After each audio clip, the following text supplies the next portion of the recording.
आन्दलनजों जोंनि दाबिया जोङो बुंबाय जे संकसनिफ्राय गहपुर जानांगौ सिमाया लखिमपुरनि सिमुलुगुरिसिम गहपुरनि दैमालुजों नांजाबनानै थानाय आरो लोगोसेनो एनडिएफबि जि हाथियार लाग्रा आफाद दंमोन बिथांमोना सावरायबाय थादोंमोन बिथांमोनाबो बे एखे दाबिखौनो लानानै बुंबाय संकसनिफ्राय सनितपुर बिश्वनाथखौ सोसननानै सिमुलुगुरिसिम जोंनि सिमाखौ बानायनांगौ आरो बेबायदिनो सोमावसारनायनि गेजेरजों गोबां रायजो राजानि हेफाजाबजों रेल लामा राजालामा होबथानायनि गेजेरजों दिल्लीयाव खनले सावरायनायनि उनाव एनडिएफबिनि मोनब्रै आफाद एबसु आरो इउपिपिअ ज' लोगो नांनानै मा जाखो बड'लेण्ड टेरिटरियेल रिजन बर' गोजोन गोरोबथा बे बर' सान्थि सुक्ति बायदियै जोंनि गोरोबथाया 2027 जानुवारियाव जालांबाय आरो बे एकर्डनि गेजेरजों जोंनि जि 5-2 सिमा खानानै होनाय बे सिमाखौ बारायनांगौनि थाखाय जोङो बेयाव मोनसे दफा लानानै फैबाय 3.1 मोनसे कमिसन जागोन बाउन्डारि कमिसना गामिफोरनि लिस्टखौ लागोन आरो बे गामिफोरखौ सोसननाय जागोन 2020-27 सालनि उनाव कमिसन दानायनि गेजेरजों गामिनि लिस्टफोरखौ लानायनि गेजेरजों गोबां नारसिननायनि उनाव दुलाराय बर' फरायसा आफादा दिनै बर' हारिनि बर' जातिनि सेनापति हिसाबै जों खामानि मावदों आरो हारिनि सेनापति होनना बुङोबा जों सरकारनि सेनापति होनना बुङोबा मानगोनां प्रमद बर' जौगानायनि खामानि मावनांगौ आसनि स्किम होनांगौ लामा दालां स्कुल कलेज बानायनांगौ सरकारनि मुरब्बी हिसाबै बिथांमोना खामानि मावगासिनो दङ नाथाय जोंनि सार्थआ जाबाय हारिनि नोंथांमोननि रायजो राजानि जेंना जेंसि नोंथांमोननि दुखु दाहा नोंथांमोननि हास्थायनाय लुबैनाय एसपिरेसन हा मोननांगौनि थाखाय आन्दलन खालामदों तरुण गगैजों नांलायदों तर्क होदों गामि सोसननांगौ सर्बानन्द सन'वाल फैबाय बिथांजोंबो जोङो सावरायदों दाबि होदों आथिखालाव हिमन्त बिश्व शर्माजों रायलायै ढेकियाजुलि समष्टि राङापारा समष्टि आगुनि सतियारानि नदुवा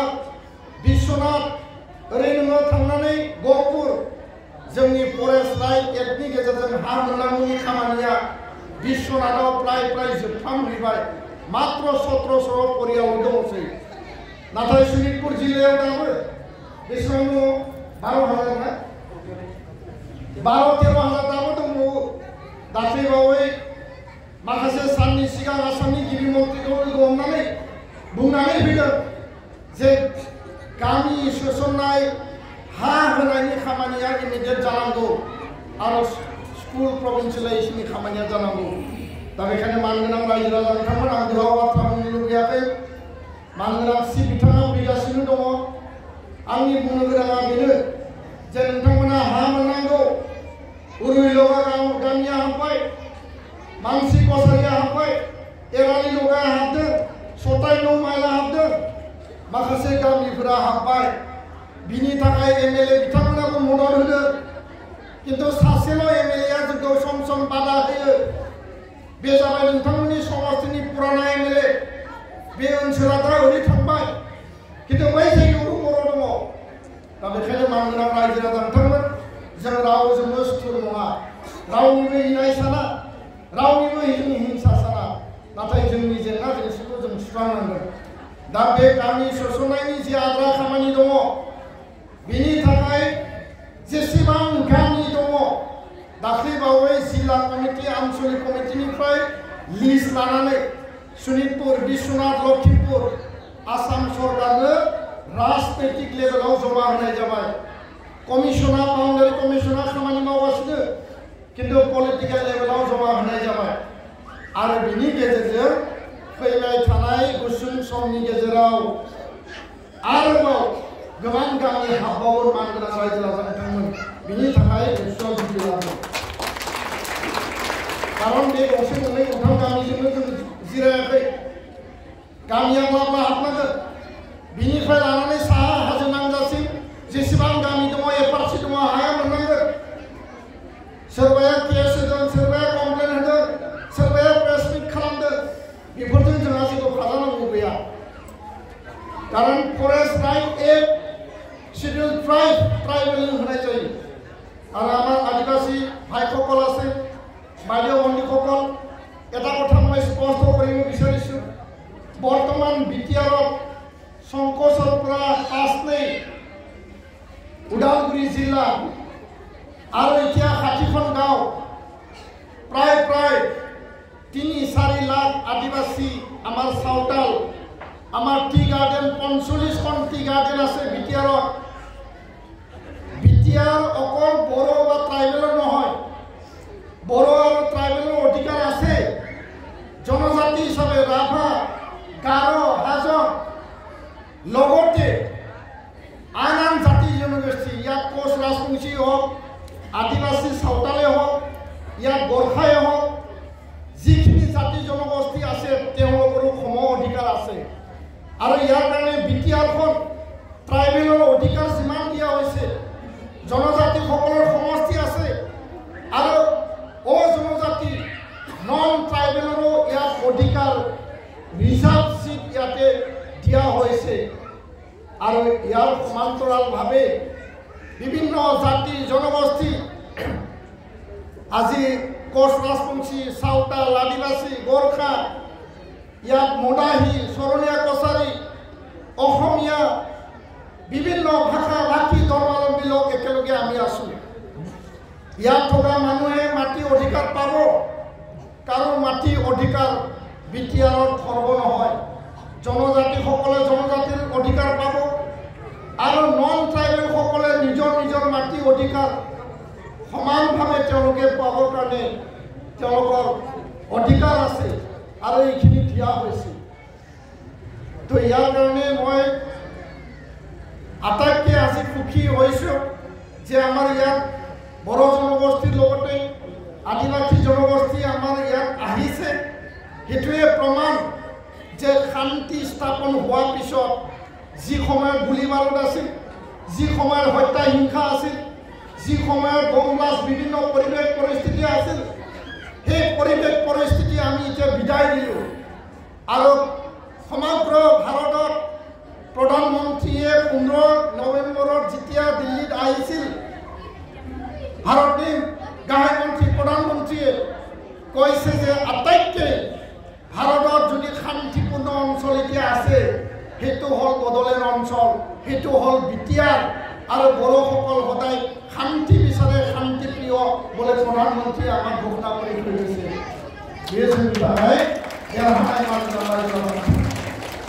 बेखायनो आं खावलायगोन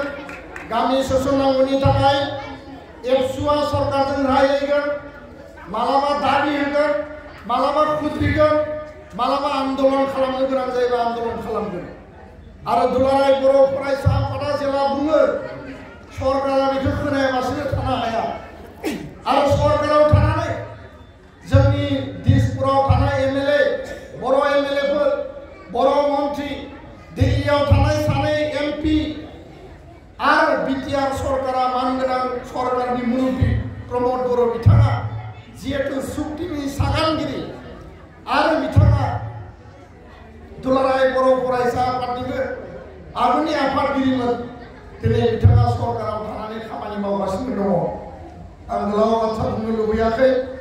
बयखौबो खावलायगोन दिनै जिखिनि 60खान गामि उरुइलगा मानसि कसारी एरालिलगा सताय नौमाय ओरैनो बातासिपुर गोजोनपुरि जिखिनि गामि बेयाव हाबबाय बे गामिया दिनै उदालगुरि जिल्लायाव ल एन्ड अर्डार सिचुएशननि बागै नोंथांमोननि स्कुल नोंथांमोननि हा हुनि अधिकार नोंथांमोननि लामा दालां स्कुल कलेज बानायनांगौ बिटिआरनि सरकारा दिनै बेयाव दायित्व मोनबाय अधिकार मोनबाय आरो बेखायनो दिनै बेयाव बाउन्डारि वाल स्कुलनि न' गायसननो थाखाय मानगोनां चिफ बिथाङा दसे समनि उनाव बाहागो लागोन सरकारा स्कुला सरकारि जायाखै थेवबो दिनै बेखौ आबथिया गायसननाय जागोन दा बेखायनो नैबे उरुइलगा स्कुल ओरै माइनावस्रि हाई स्कुल अनसुमै आरो मा दङमोन लकेश्वर जिखिनि हाई स्कुल दङ सनितपुर बिश्वनाथाव जेसेबां एलपि आरो एमइ दङ भेन्सार स्कुल गासिबो लिस्टखौ जोङो लाजोब्बाय आरो गाबोनो 4टा बाजियाव आसामनि मन्त्रि सोलोंथाइ मन्त्रि डक्टर रनज पेगुजों रायज्लायनानै स्कुलखौ जमा होगोन आसाम बिधान सभा सोलिगासिनो दङ आरो बिनि गेजेरजों जोंनि एकर्डआव लिरनाय बायदियै 6.3 बायदियै स्कुल प्रभिन्सियेलाइजेसननि खामानिखौ एबसु आरो बर' थुनलाइ आफादा ज' जोङो सरकारजों रायज्लायनानै खामानि मावगासिनो दङ दा बेखायनो बिखाखौ फोरमायबाय उदालगुरि जिल्लायाव हाबनायनि उनाव नोंथांमोननि जौगानायनि थाखाय जिल्ला आफादा खामानि मावनांगोन आरो बिटिआरनि डिपार्टमेन्टफ्रा खामानि मावनांगोन बिनि दायित्व रेसपन्सिबिलिटिया सरकारनियाव थाबाय आरो मानगोनां चिफ बिथाङा जिहेतु फैगोन आं बे दिगखौ बुंनो लुबैयाखै जोंनि एमडिपि बिथांमोननि 4203 रिहेबिलिटेसन मोनबाय अनसुंथाइ आरो 600नि बारा 632 परियाला दिनै मार्टियार परियाला 5 लाख कोटी रां मोनबाय बे ओनसोलनि जिखिनि मार्टियार दङ सनितपुर बिश्वनाथ बे ओनसोलाव मार्टियार परियालनो फैसा होनांगौनि थाखाय जोङो खामानिखौ एनडिपिजों लोगोसे सरकारजों ज' जोङो मावगासिनो दङ केस उथायनांगौनि बेलायाव आरो जेलाव थानाय एनडिपि बिथांमोनखौ लाबोनांगौनि बेलायावबो जोङो खामानि मावबाय थादों समा एसे लेट जादों किन्तु बेयावबो जोङो देरहासार जागोन भुटानाव थानाय 8 जन एनडिपिखौ लानानै फैनाय जाबाय नेपालाव सासे दङ बेखौबो लानानै फैनाय जागोन जेलाव थानाय 4खौ बेल बिनानै दिनै 4या बेल मोनबाय 2या न'आव फैबाय 2या गुबुन केस थानायखाय बिथांमोना फैथ'नो हायाखै बे खामानिफोरखौ जोङो दिनै मावबाय थानाय जादों बेखायनो जोंनि खामानिया थाथ'वाखै थाबथायाखै आं दहायनो बुंदों एबसुआ बर' जातिनि सेनापति आरो जौगानायनि सरकारनि खामानि मावनांगौनि थाखाय प्रमद बर'आ डेभेलपमेन्टनि सरकारनि मुरब्बी आरो सेनापति हिसाबै खामानि मावगासिनो दङ बे खोथाखौ बुजिनानै लाबानो जाबाय नोंथांमोननि बे ओनसोला फैबाय थानाय सेप्तेम्बर अक्ट'बर दानाव जानो गोनां जिखिनि बिसायपति जागोन बिटिसिनि पन्सायतआव हाबनायनि बाथ्रा गैया पन्सायतआव हाबोबा बिटिसिआव हाबनायनि बेयाव जुक्ति थानाय नङा बेखायनो बेखौ पन्सायतनि बाहेरायाव लाखिनानै बिटिआरआव सोसननायनि थाखाय मावबाय थादों एसे नेथ'लायनांगोन एसे सेक्रिफाइस खालामनांगोन आरो बेखायनो मानगोनां रायजो राजा नोंथांमोन एसेम्बलियाव भट होगोन पार्लियामेन्टआव भट होगोन आरो नैबे जे बिटिसि बिसायपति जागोन बिटिआरआव बिनि थाखाय उदालगुरि जिल्लानि खाथिनि समस्तियाव रौतायाव जा पासनायाव जा जि समस्तियाव जाया मानो नोंथांमोना भट होनो मोननायनि बेबस्थाखौ खालामनांगौ आरो 60टा समस्ति भारतनि पार्लियामेन्टआव जेला पास जागोन बै पार्लियामेन्टआव 60टा समस्तिया जानाय लोगो लोगो नोंथांमोननि थाखाय आलादा समस्ति जागोन बिनि थाखाय जों ज' खामानि मावगोन आं बेखिनिखौ बुंबाय दा बेखायनो आं गोलाव बाथ्रा बुंनो लुबैयाखिसै सोलोंथाइखौ लानानै समाजखौ लानानै जोंनि रांखान्थि जौगानायखौ लानानै जों बयबो खामानि मावनांगोन आरो रायजो राजाफ्रा जोङो सांग्रां जानांगोन साग्रिदै थानांगोन नोंथांमोननि अधिकारनि थाखाय हाबा मावनाया थाथ'नाय नङा आङो बयखौबो खौसेयै थानो थाखाय बुंबाय মই সকলকে আহ্বান জনাব বিচাৰিছোঁ কিছুমান মানুহে ক'ব পাৰে বদলেনত বিটিআৰত সোমালে আপোনালোকৰ অধিকাৰ শেষ হৈ যাব আপোনালোকৰ ভৱিষ্যত নাইকিয়া হৈ যাব ৰাজনৈতিক অধিকাৰ শেষ হৈ যাব এইবিলাক সব মিছা কথা বিটিআৰ অসমৰ ভিতৰতে আছে এটা 6 সিটেৰ ইয়াত থাকিলে আমাৰ মাটি বাৰী সুৰক্ষিত হ'ব ৰাজনৈতিকভাৱে আমি ইয়াত বিটিআৰত সমষ্টি পাম এমএলএ আমার ঢেকিয়াজুলিয়ে থাকিব এমপি সমষ্টি আমার শোণিতপুরে থাকিব সেইটো কোনো সালসলনি নহয় আৰু কিছুমান মানুহে আমাৰ হিংসা কৰে আৰু এই হিংসা কৰাৰ বাবে আজি কিবা কিবি কথাবিলাক সদায় আমাক লগাই থাকে আৰু যাৰ কাৰণে আমাৰ মাজত ভুল বুজাবুজি সৃষ্টি হয় সেই কথাটো মই ক'ব বিচাৰিছোঁ বড় ৰাইজ সদায় শান্তিপ্ৰিয় সেই সময়ত হিংসা সেই সময়ত গণ্ডগোল মাৰামাৰি হত্যা হিংসা এইবিলাক নাই আৰু এতিয়া আমি চব বিদায় দিলোঁ এতিয়া শান্তিৰে বিভিন্ন দল সংগঠন বিভিন্ন জাতি জনগোষ্ঠী বিভিন্ন ধৰ্মাৱলম্বী লোক একেলগে আমি জীয়াই থাকিব লাগে আমাৰ উন্নয়ন আমাৰ গাঁৱৰ উন্নয়ন আমাৰ পৰিয়ালৰ উন্নয়ন আমাৰ চাকৰি বাকৰি দৰিদ্ৰ দুখীয়া ৰাইজে চৰকাৰৰ পৰা যিখিনি আঁচনি এই PMY ঘৰে হওক অৰুণোদয়ে হওক যিবিলাক আঁচনি স্কিম আমি পাব লাগে নিযুত মইনাই হওক আমি এইবিলাক পাব লাগিব আৰু ইয়াৰ পৰা আমাক কোনেও বঞ্চিত কৰিব নোৱাৰে সেইটো দায়িত্ব চৰকাৰৰ কিন্তু আমি জাতীয় সংগঠন হিচাপে সদায় আমি সকলোকে লৈ পেলাই আমি আগুৱাই যাব বিচাৰোঁ আৰু ইয়াৰ কাৰণে যিবিলাকে আমাক হিংসা কৰে যিবিলাকে বিভিন্ন কথা বতৰা আমাক সোমাই দিয়ে এই কথাবিলাক একো শুনিব নালাগে আমি সদায় এক হৈ সেই অঞ্চলৰ ভৱিষ্যত আৰু উন্নয়নৰ কাৰণে নিজৰ ল'ৰা ছোৱালী গাঁৱনি গত গতাইखौ मोजाङै लेखा फोरोंनाय मोजां गियान मोजां आदर्श आरो जोंनि न'खर दानाय संसार दानाय